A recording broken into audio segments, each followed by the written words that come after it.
전체적으로는 낙동강 수계에 해당이 돼요. 자, 운봉구원을 소개할 때 꼭 따라붙는 수식어가 있어요. 신선의 땅, 신선의 땅, 운봉구원, 운봉구원. 그럼 해발이 500인데 왜 이렇게 그 격조 있는 신선의 땅이라는 수식어가 따라붙을까? 역사의 미스터리죠. 왜 그럴까? 농업으로는 설명이 안 되죠. 왜냐하면 해발이 500이라 지금이야 농사가 가능하지만 옛날에는 농사 수확이 어려워요. 해발 500에다 몬 보내기 벼농사 진다는 게 쉽지가 않거든요. 그런데도 신선의 땅이라고 옛날부터 지금도 그렇게 부르고 있는 거죠. 왜 그럴까? 관심을 가져주시고요. 조선시대 예언서인 정감록, 살기 좋은 지상낙원 10곳 10승지지를 초대를 했는데 서계시는 이 운동이 초대를 받았어요. 남북간 통틀어서 10승지지를 소개를 했는데 이 운봉이 거기에 초대를 받아요. 뭐 기적 같은 일 아닙니까? 그래가지고 남북한에서 10곳의 지상낙원, 샹그릴라, 그러면 남북한 합쳐서 10개 곳인데 그 중에 전라북도에 3개 곳이 초대를 받아요. 서계시는 운봉, 무주에 가면 무풍령, 그리고 부안, 변산. 전라북도는 조금 여러 가지 여건에서 조금 남다른 부분이 있다라고 좀 보시면 되겠고요. 본래 지금 저 산줄기가 백두대간이에요. 백두대간이 저게. 우리가 백두대간 지금 동쪽 수계상으로는 낙동강 에 지금 와 있는 거예요. 임실에서 지금 출발했다면 백두대간을 넘어서 동쪽에 와 계시는데 삼국사기를 읽어보면 이게 신라 땅으로 나와요. 신라의 모산현, 그리고 나중에 운봉으로 또 이름이 경도한테 바뀌어요. 운봉현으로. 그러다가 지금은 남원시 아영매이잖아요. 그러면 전북과 언제 인연을 맺었냐? 1100년 전. 후백제가 멸망하고 5년 뒤 940년. 실년대로 940년 고려 태조왕건 23년. 이 4개의 읍면, 아영면, 인월면, 산내면, 운봉읍 4개 면만 딱 도려서 백두대간 넘어 남원부에 이속을 시켜요. 이게 행정구역이 남원부에 이제 인연을 맺은 거예요. 그럼 그 이전에는 어디냐? 이 넘어가냐 함양읍이 있거든요. 함양이 천령군이라고 했는데 천령군 관할이었어요. 일관되게. 그러다가 후백제가 망하고 5년 뒤 940년 4개의 음변, 지금 말씀드린 운봉구원만 딱 도려가지고 남원부로 관할이 바뀌어요. 즉 함양에서 남원으로 시집을 간 거예요. 940년이니까 곧 1100년이 되겠죠. 그것도 우리가 풀어야 할 역사 미스터리. 왜 4개 음면만 돌려서 함양에서 남원으로 보냈을까? 그 옆에는 마천도 있는데 왜 마천 너는 왜 안 따라왔냐? 너는 왜 안 따라왔냐? 그런 부분을 저는 관심을 갖고 연구를 하고 있는데 그 저는 배경이 저는 철이라고 봐요. 마천에 가서 보시면 돌이 검해요. 즉 발연해요.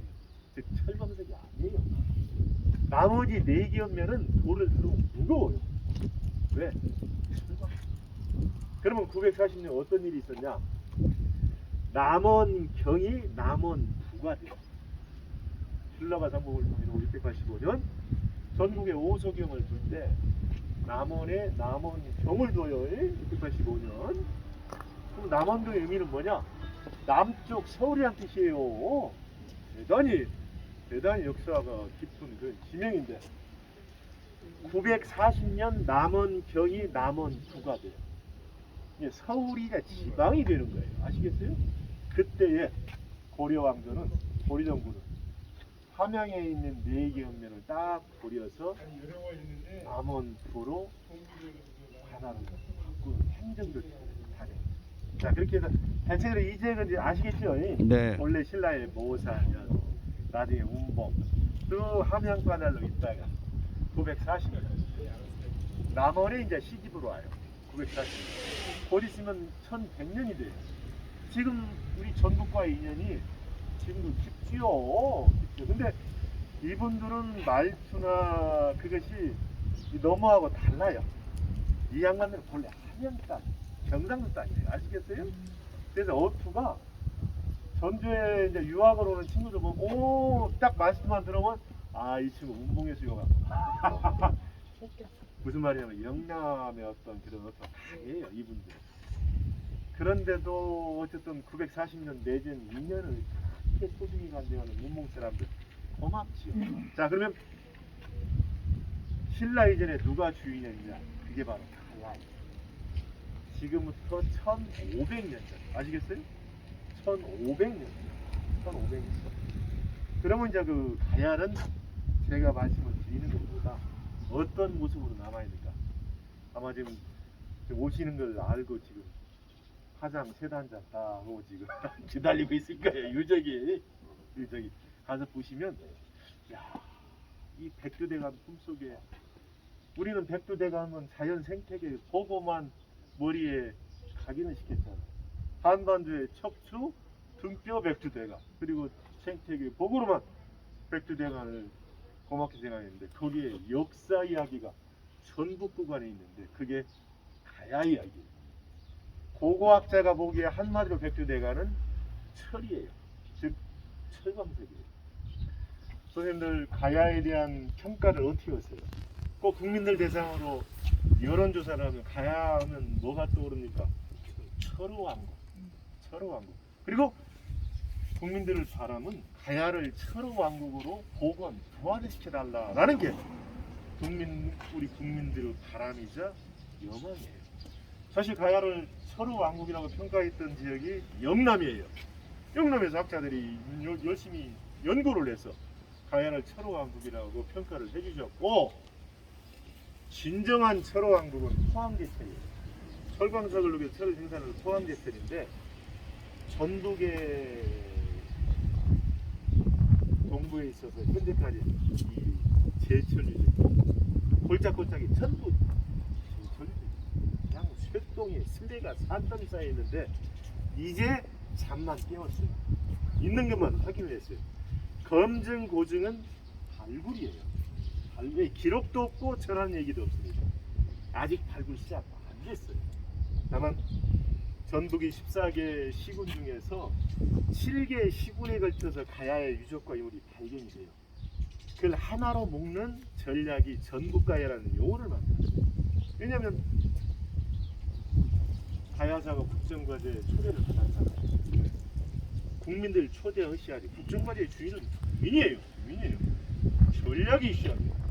전북에 있어서 가야에 대한 인식은 제로예요. 아무리 가야를 이제 40년 외쳐도 들어주는 사람이 안 들어줘요.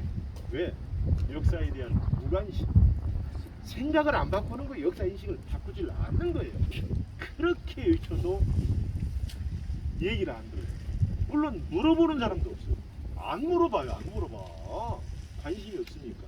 근데 국정과제의 가야사가 초대받음으로 인해서 전략이 필요하잖아요. 7개 시군에 걸쳐 있는 가야의 유적과 유물을 하나로 묶는 전략이 전북 가야라는 용어예요. 학술적인 의미 전혀 없고 국정과제에 국민을 초대하기 위한 대중적이고 홍보적인 의미가 있다. 즉 계몽적이고 홍보적인 의미가 있다.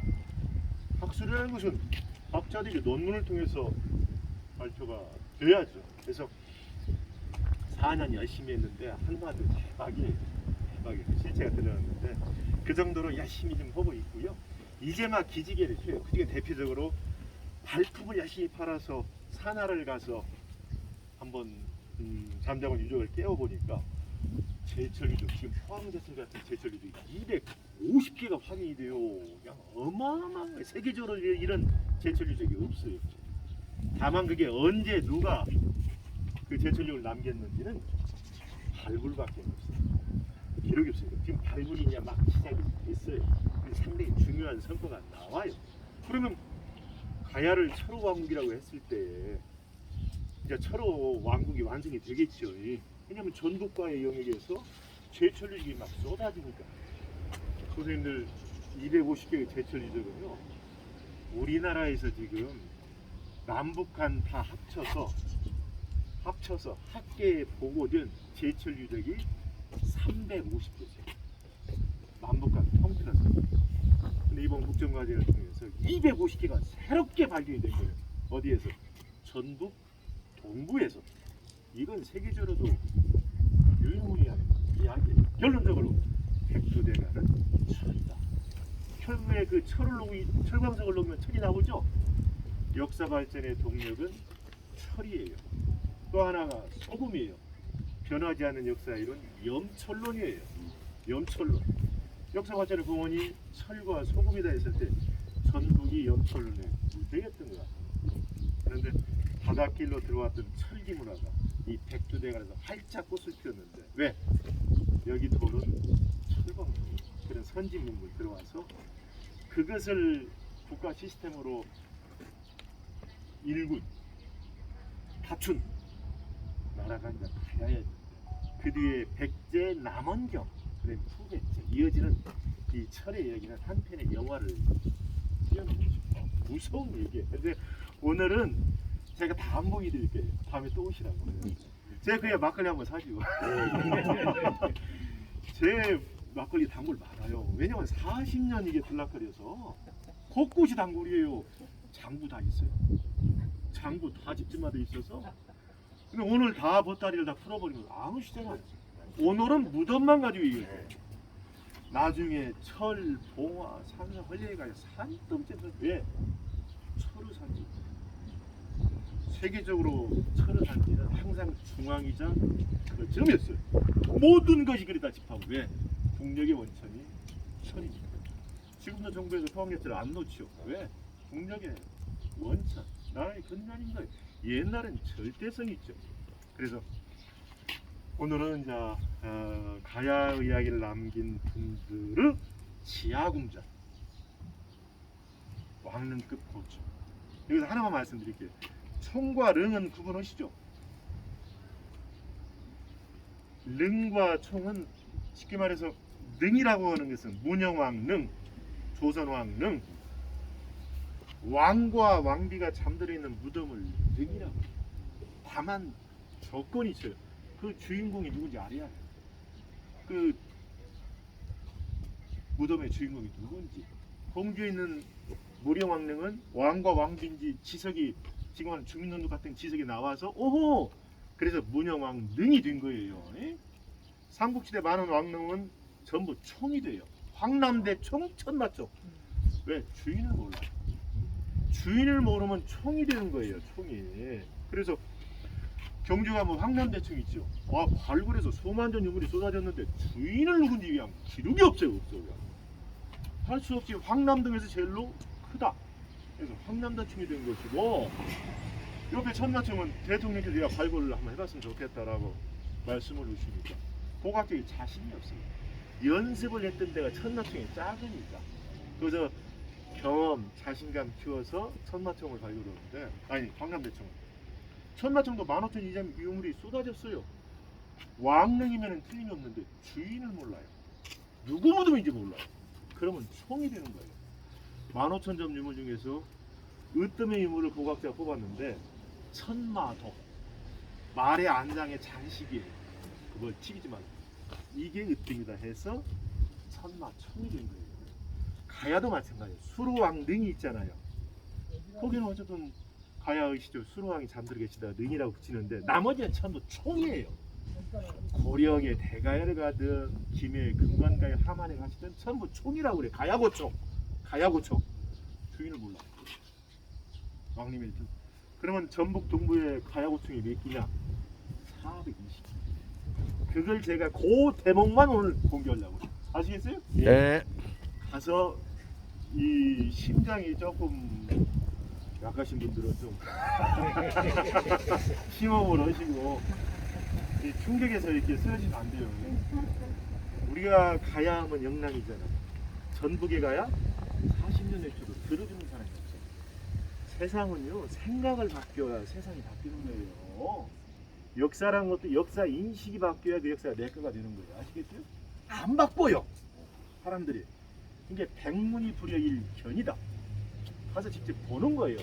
또 백견이 불여일행이라고 내가 직접 가서 땀 흘리면서 보면 영원히 이제 이거 내 거가 되면서 세상을 바꾸는 거예요. 오늘 고맙고 감사해서 저는 오늘 딱 왕과 왕비가 잠들었는 안식처 보금자리, 즉 지하궁전 총만 제가 오늘 공개한 거예요. 아시겠어요? 네. 나머지는 또 만나시게요. 왜냐면 그래야 제가 한번 되죠.